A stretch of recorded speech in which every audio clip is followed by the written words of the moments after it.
Good morning, everyone. What an exciting day it is for us in rugby league. So we are talking about the growth of the sport. We're talking about rugby league expanding. We are the #1 sport in Australia and the Pacific. This year alone, we're expanding the NRLW franchises from 10 to 12. And in 2027, we head to Western Australia with the introduction of the Perth Bears as the 18th NRL team.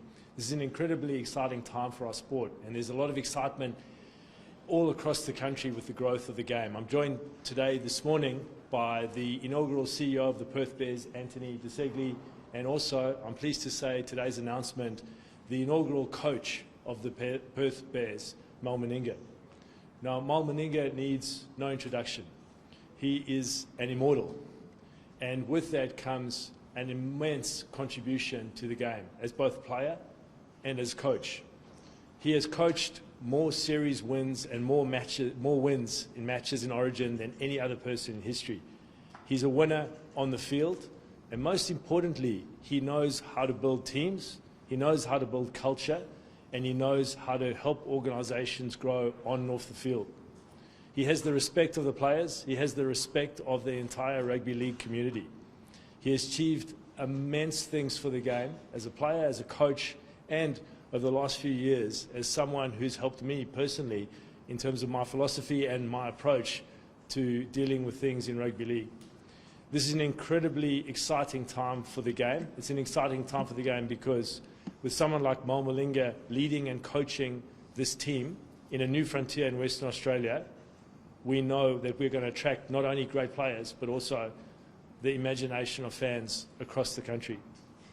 Happy to take any questions for either Anthony, Mel, or myself. I guess now, firstly, if we can hear from you, get yourself to the mics.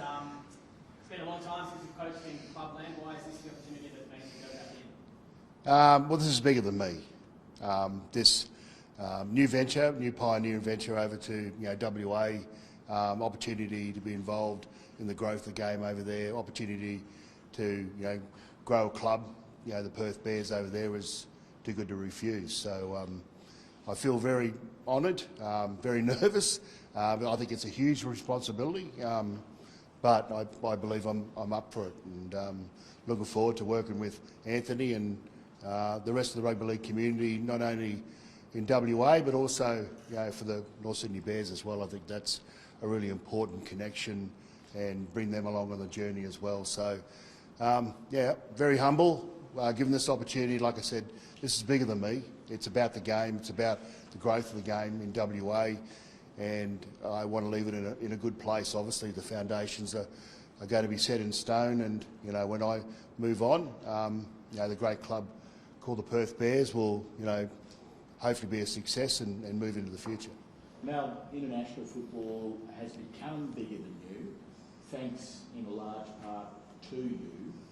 Do you get to remain Australian Kangaroos coach for the upcoming Ashes? Well, the Kangaroos job is a full-time job. Obviously it's not just coaching the team. At the end of the year, there comes with other responsibilities and commitments. So no, I won't be the Australian coach.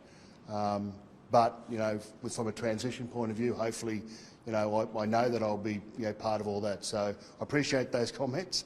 I love the opportunity to coach the Australian team and help build the international program. But I feel where I sit in my career at the moment, this is a really important gig. This is really a treasured moment in my footy career to actually be part of the Perth Bears. You mentioned the word transmission. Transition. Transition, I beg your pardon. Transmission, I'll start it up. Yeah, okay. Well, you're 5 on the floor, that's for sure.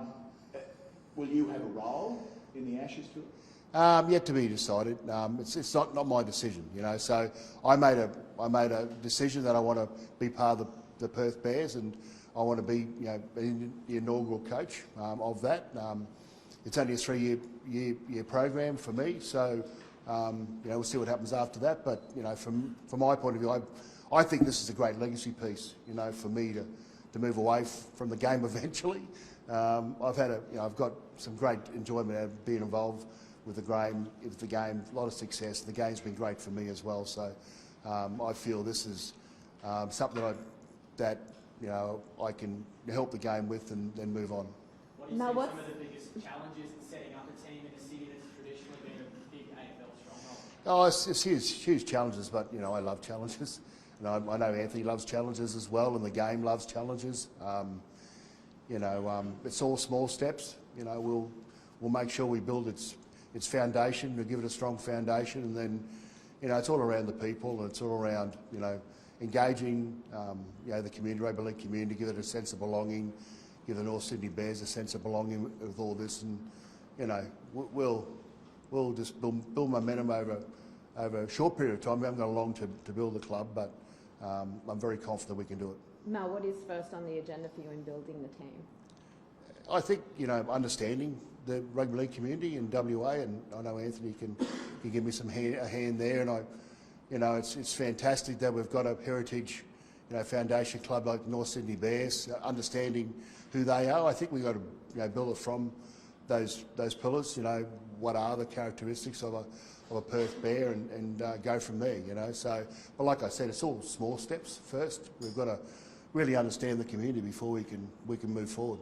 How long until you start thinking about players? Because Api Coruscant yesterday said he'd put his hand up.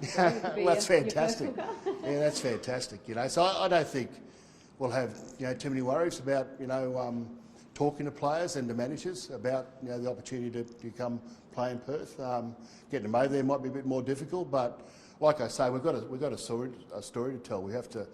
They need to understand what we're trying to achieve, and that's Anthony and my job initially, and get those right resources and people around us for them to understand what that story is. So we're still in its infancy stage, not quite sure where that story is going to take us, but I feel that we can get there pretty quickly, and then we can look at how we can recruit the people that's important to the organisation, staff and players. Mel, I'm sure you appreciate that rep footy, coaching rep footy is vastly different to the week-to-week grind, scrutiny, pressure, training, managing players is vastly different NRL as far as rep coaching. Are you prepared for that? Absolutely. You learn your lessons along the way, but I've been in that environment for a long period of time, and in recent times, behind the scenes as well, so not in front of it, but understand the enormity of it all, and I believe I'm up for it. So, and love to prove a lot of people wrong as well. Have you appointed staff as yet, Mel? No, we're sort of at the foundation, building its pillars. Making sure that whatever we build is sustainable. What about the move to Perth? It's a long way from Canberra. Yeah, it's a lot warmer. Mel, is there anything stopping you from going after players now? Can we expect some signings? Oh no! Like I said, I think small steps. We've got to find a sell proposition. We go into business well. We've got to have a sell proposition to all people resources that we need. So I think that's really important. We need to understand who we are first.